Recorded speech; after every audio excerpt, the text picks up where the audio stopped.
Hey, it's Tyler here from Rehab to Fab Designs. So you're painting along, doing well, rolling everywhere like nobody's business, brushing everywhere, no issues.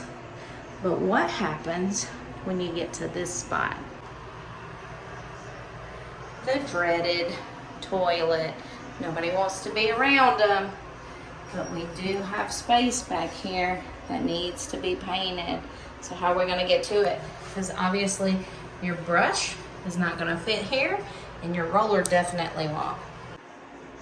We're gonna use this tool right here. So this is made to fit in tight places. It's basically a stick. So like your paint stir stick, and it's built in with your paint brush here or a roller pad. So you use this to slide right behind the tank. So I'm gonna take my little flat, tight space brush, it's called a shoreline, and I'm gonna pick up some paint, like so.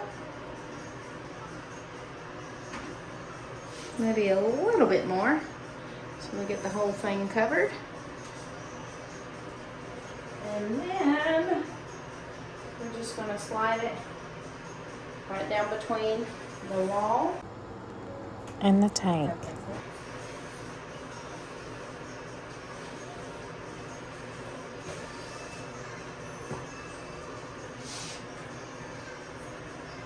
Probably not going to be the prettiest of paint jobs, minus lines. It gets the job done so you don't have a giant space with no paint. As always, thanks for watching, and be sure and follow along with our Mountain Cottage renovation on our YouTube channel.